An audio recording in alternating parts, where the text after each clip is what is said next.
Chapter 9. Isang araw, sa bahay ni na Lizelle sa probinsya. "Lizelle, iwan mo muna ang nilalabhan mo. May bisita ka," sabi ng kanyang ina na si Aling Lilian. Mag-iisang linggo na siyang nasa probinsya. Si Tara ang naiwan sa apartment dahil may pasok ito sa eskwelahan. Sinabi niya sa mga magulang na magbabakasyon lamang siya. Pero hindi alam ng mga ito na wala na siyang trabaho. Nagtataka namang binanlawan ng dalaga ang may sabong mga kamay. "Ha? Bisita? Sana pinatuloy na lang ninyo rito kung gusto akong kausapin." Nalukot naman ang mukha nito. "Tingnan mo nga ang itsura mo. Haharapin mo ang boyfriend mo nang ganyan ka." At natigalgal si Lizelle. "Boyfriend? Sinong boyfriend daw?" "Nathan daw ang pangalan niya. Naikwento na siya sa amin ni Tara, kaya kilala ko na siya. Ay, kay gwapong bata." At nanlaki ang mga mata ni Lizelle. "Ano? Nandito si Nathan? Paalisin niyo na siya, Nay. Sabihin ninyong bumalik na siya sa Maynila. Ayoko siyang makita." Umuwi si Lizelle sa probinsya para kalimutan ito at ang lahat ng nangyayari. Pero paano siya makaka-recover kung magpapakita ito muli sa kanya? "Anong masama kung dalawin ka ng boyfriend mo?" tanong ng ina nito. "Kabastusan niyang gagawin mo. Kadarating lang niya ay pagtatabuyan ko na agad. Kung gusto mo, ikaw ang magsabi sa kanya." Nagmarcha si Lizelle patungo sa sala. Wala siyang pakialam kung lumang duster lang ang kanyang suot at magulo ang pagkakapusod ng kanyang buhok. Hindi na niya iintindihin ang itsura ng mga oras na iyon. Mula nang iwan niya si Nathan, wala na sa kanyang isip ang pagpapaganda. At naabutan niya ito sa sala na masayang nakikipagkwentuhan sa kanyang tatay na si Mang Alfred. Tumayo ito at ngumiti nang makita siya. "Good morning, Lizelle." Magalang na bati ni Nathan. "Oh, maiwan ko na kayong dalawa," wika ng tatay niya. "Mukhang marami kayong pag-uusapan ah." Tinanguan muna niya ang kanyang ama. Hinintay niyang makalabas ito bago niya binalingan si Nathan. "Anong ginagawa mo rito, Mr. Rosales?" tanong ni Lizelle. "Gusto kitang makausap." Malumanay naman na sagot ng binata. "Na-miss ba siya nito?" Pinagmasdan niya ang itsura ng binata. Tila namayat ito.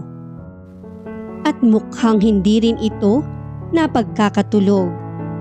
Dahil nangingitim ang palibot ng mga mata ni Nathan. Ipinilig ni Lizelle ang kanyang ulo. Imposibleng mamimiss siya nito. Baka may kailangan lang ito sa kanya, kaya dinayo pa siya nito sa probinsya. "Hindi na ako magtatrabaho sa iyo. Ibinalik ko na rin sa iyo ang singsing at ang painting na ibinigay mo sa akin. Kaya wala ka na rin hahabulin." Wala ka talagang planong makinig sa paliwanag ko, Lizelle. Tila masama ang loob na wika ni Nathan. "Mas gugustuhin ko ang hindi ka na makita eh. Kaya umalis ka na." Mariing utos naman niya. Habang hindi niya ipinakikita rito ang kanyang kahinaan. Napuno ng determinasyon ang anyo nito. "Hindi ako aalis dito hanggat hindi mo ako pinakikinggan, Lizelle. Gusto kong ipaliwanag ang mga maling hinala mo tungkol sa akin. At gusto ko rin kasama kang bumalik sa Maynila." Napailing si Lizelle. Parang napakadali rito na kalad ka rin siya pabalik sa Maynila. "Pwes, Hindi ako sasama sa'yo. Umalis ka na!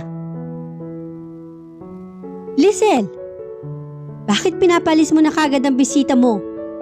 Samantalang hindi pa nga siya nakakapagmerienda. Sita naman ng kanyang ina. Habang nakangiting inilapag nito ang tray na naglalaman ng kakanin at juice sa misitang yari sa kamagong. Nathan, wag mo nang intindihin ng anak ko. Kumain ka lang. Oo nga. Pagkatapos ay ipapasyal kita sa mga kamag-anak namin, sabi naman ng kanyang ama. Para naman makilala nila ang mapapangasawa ni Lizelle. Tay, hindi po ako mag-aasawa. Tanggi ni Lizelle. Kung alam lang nito ang totoong dahilan kung bakit gusto siyang pakasalan ni Nathan. At pinukol niya ng matalim na tingin si Nathan na abala sa pagkain ng kakanin. Pagkakain mo, bumalik ka na sa pinanggalingan mo at wag mo na akong guluhin. Parang hindi niya kilala ang sarili dahil hindi pa siya naging bastos kahit kailan. Pero kung hindi niya ito paaalisin, baka mamalaya na lang niyang sumama pala siya rito pabalik sa Maynila na parang walang nangyari. Para saan pa ang pagsasanay niya sa sarili na ma-immune sa karisma nito? Huwag po kayong mag-alala, Tay. Sasama po ako sa inyo para makilala sila. Nakangiting wika ni Nathan na parang hindi niya ito ipinagtabuyan. Nagdadabog na tinalikuran naman ni Lizelle ang mga ito at binalikan ang mga labahin niya. Doon na lang niya ibubuhos ang kanyang inis. Hindi na niya alam kung paano itataboy si Nathan ngayon dahil kakampi na nito ang kanyang mga magulang. Ano ka ba, Lizelle? Nakakahiya ka talaga sa bisita. Sermon ng nanay niya na sinundan pala siya habang naglalaba. Bakit ganun mo tratuhin ang boyfriend mo? Break na kami, Nay. Hindi ko na siya boyfriend. At hindi ko rin siya bisita dahil pumunta siya rito nang walang pasabi. Nanggigigil na wika niya at sabay inihagis ang nakusot ng t-shirt sa batyang puno ng tubig. Ay nako, ikaw ang hindi ko maintindihan. Nakikita ko namang mahal mo siya. Bakit itinataboy mo? Masama ba siyang tao? Sinaktan ka ba niya? Sabi ni Tara ay mabait siya. Hindi mo naman siguro siya mamahalin kung masama yun. Saka napakagwapo. Bagay na bagay kayong dalawa. Kinikilig pa na wika nito. Hala, maiwan na kita riyan at estimahin ko ang bisita natin. Nanlulumong sinundan naman niya ito ng tingin. Hindi niya sinabi kay Tara ang totoong dahilan ng paghihiwalay nila ni Nathan. Dahil lalong madidisillusion nito. At si Nathan? Ano pa bang kailangan nito sa kanya? Bakit sinundan pa siya nito hanggang doon? Samantala, hinagabihan. Oh, Lizelle, dalhin mo itong kumot at unan kay Nathan. Doon ko siya pinatuloy sa kwarto ni Tara. Utos ng nanay niya sa kanya habang naghahanda siya sa pagtulog. Hindi makapaniwala si Lizelle. Nakasama nilang maghapunan si Nathan at sinabi pa ng nanay niya na doon ito matulog.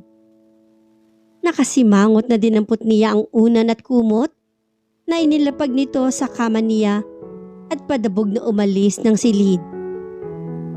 Ayusin mong mukha mo, Lizelle. Nakakahiya kay Nathan. Baka isipin nun ay piniglihi kita sa sama ng loob. Pahabol na bilin pa nito sa anak.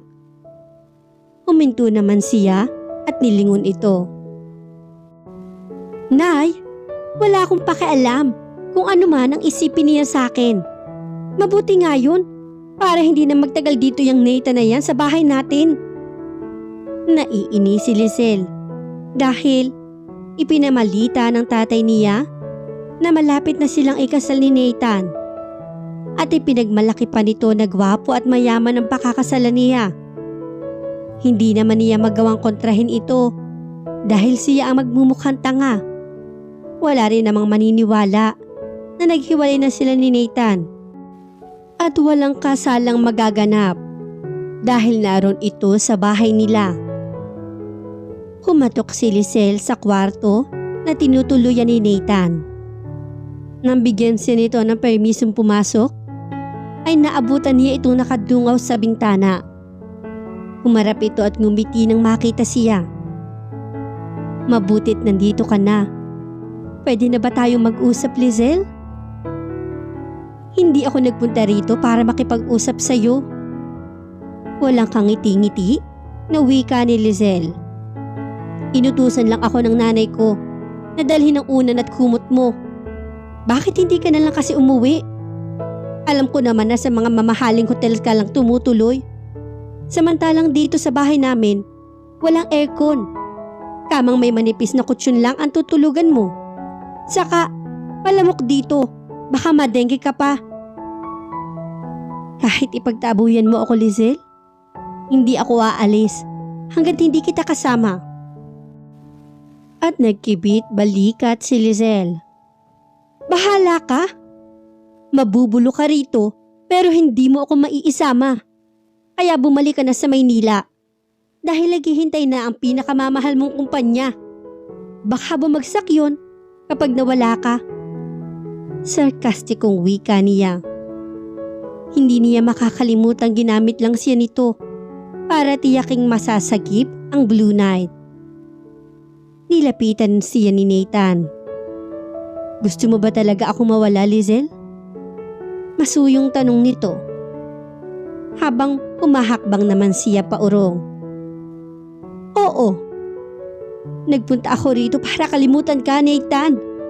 Kaya pabayaan mo na ako." Subalit, kahit siya ay duda kung may kumbiksyon ang kanyang mga sinabi, sa kabila ng pag-urong niya, ay nagpatuloy pa rin ito sa paglapit sa kanya. "Nagawa mo ba akong kalimutan, Lizelle? Magagawa mo kayang kalimutan ang mga halik ko?"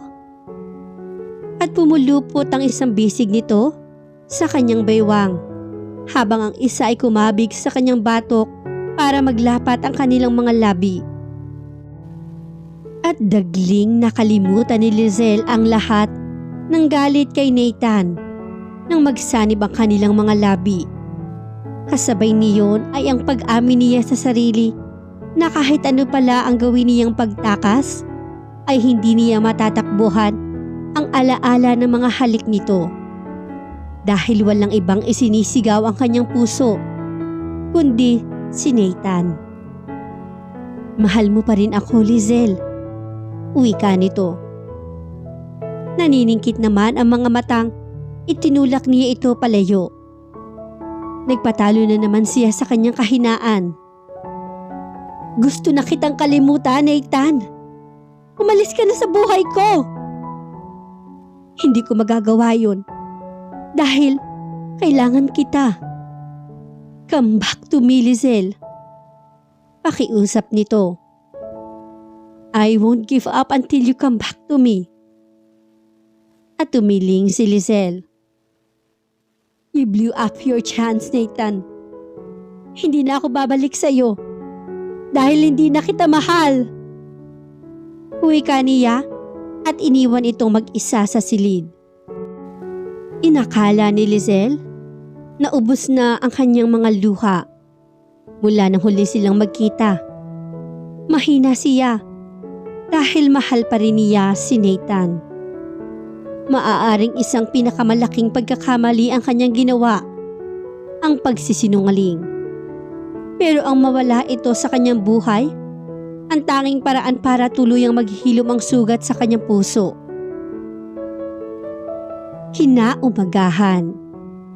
Medyo nahihilo pa si Lizelle nang pumunta siya sa kusina. Mag-uumaga na siya nang makatulog. Dahil pinakikiramdaman niya si Nathan na nasa kabilang kwarto lang. Gusto niyang bawiin ang mga salitang kanyang sinabi. Baka pwede pang baguhin ang lahat. Pero nanaig ang kanyang pride. Nay, nasa na po si Nathan? Tanong niya sa kanyang inang nagpiprito ng itlog. Binuksan naman niya ang kaldero at tiningnan ang iniin-inang sinaing. Abay, hindi mo ba alam, Lizel? Lumuwas na sa Maynila kaninang madaling araw. At bigla ni Lizel na nabitiwan ang takip ng kaldero. Po? Nang mahimasmasan, ay saka inayos niya ang takip. Bakit po hindi niyo sinabi sa akin aalis na siya? Ang akala ko'y alam mo na. Tutal, ikaw naman ang nagtabi sa kanya paalis. Ayun, nagmamadali tuloy bumalik sa Maynila. Parang wala naman siya sa sarili nang bumalik sa sariling kwarto. Ang akala niya ay hindi susuko si Nathan. Nakukuhanin nito ang kanyang loob hanggang pumayag siyang bumalik kasama ito. Baka naman nagsawa na ito sa kasusuyo sa kanya at nagkamali siya. Pinairal niya ang kanyang pride at ngayon ay hindi naman siya mapasaya niyon. Ilang minuto na siyang nakatulala nang tumunog ang kanyang cellphone. Nagtaka siya nang makita ang pangalan. Si Henry. Hello, Henry? Lizel, mabuti naman at nakontak kita. Pasensya na kung naabala kita. Okay lang yun, Henry. May kailangan ka ba? Ilang sandaling hindi ito nagsalita na parang pinag-iisipan pa ang sasabihin sa kanya. Nagbilin sa amin si Nathan na huwag ka nang abalahin. Pero malaki talaga ang problema namin dito. At kinabahan si Lizel. Anong problema? Nag-product launching kasi ang Vanguard kagabi. At kaparehong-kapareho ng infrared digital surveillance camera nila ang ilo-launch natin next week. Ang theory namin, ninakaw ang ideya sa atin. Nag-aalalang wika ni Henry sa kanya. At dahil sa nalaman, ay hindi magkaintindihan si Lizel. Nagmamadali itong nagbihis at namaalam sa kanyang mga magulang na babalik muna ng Maynila. Samantala, thank God you're here, Lizel! Bulalas ni Henry na makasalubong niya ito sa lobby ng Blue Knight Security System. Kanina pa kami nagkakagulo rito. Pasensya na kung naabala kita sa bakasyon mo. At ngumiti si Lizel. Hindi na importante ang bakasyon. Ang mahalaga ay maayos natin ang problema. Mabuti na lang at nagawa niyang itago ang pagkagulat. Hindi pala ay pinaalam ni Nathan na nag-resign na siya. Kaya marahil siya tinawagan ni Henry ay dahil ang akala nito ay nagbabakasyon lamang siya. Nasaan si Nathan? Nasa opisina niya. Katatapos lang kasi ng meeting namin. Puntahan mo na siya, Lizel. Basta huwag mo lang sasabihin na ako nagsabi sa'yo. Bilin pa nito. Okay, walang problema. Inilibot ni Lizel ang paningin nang marating niya ang dati niyang opisina. Nasa ibabaw pa rin ang kanyang desk ang ibang mga gamit niya na parang hindi siya nawala. Saka niya na-realize na na-miss niya ang opisinang iyon at ang pagsisilbi kay Nathan. Iyon ang mga panahong parang teenager siya na hibang dito. Ngunit nagbago na ang lahat. Pagkatapos ng pagtataboy niya rito at ang panibagong problema tungkol sa anomalya ng pagkopya sa design ng produkto nila, hindi na siya pwedeng pumalik kay Nathan at sa dati. Napalingon si Lizel nang bumukas ang pinto. Inilitaw niyon si Nathan. Bago pa siya makapagsalita, ay nakalapit na ito sa kanya at nayakap na agad siya nito. Lizel, nakala ko hindi ka nababalik sa akin. Tuwang-tuwang wika ng binata. Matinding pagpipigil naman sa sarili ang kinailangan niya para hindi tugunin ang yakap nito. Hindi niya maaaring kalimutan ang totoong rason kung bakit gusto siyang pakasalan ng binata. Itinulak niya ito sa dibdib at pilit kumalas sa yakap. Kahit mahirap para sa kanya na gawin iyon. Nagkakamali ka, Nathan, kung iniisip mo na bumalik ako para sa'yo. Nalaman ko ang tungkol sa pagkopya ng Vanguard sa isa sa mga produkto natin. At muling bumadha ang kalungkutan at pagtataka sa mukha ng binata. Sa muling pagbalik ni Lizelle sa opisina ni Nathan, maging daan kaya ito para sa muling pag-aayos nilang dalawa. Sabay-sabay nating alamin sa susunod na part ng ating kwento. Maraming salamat po!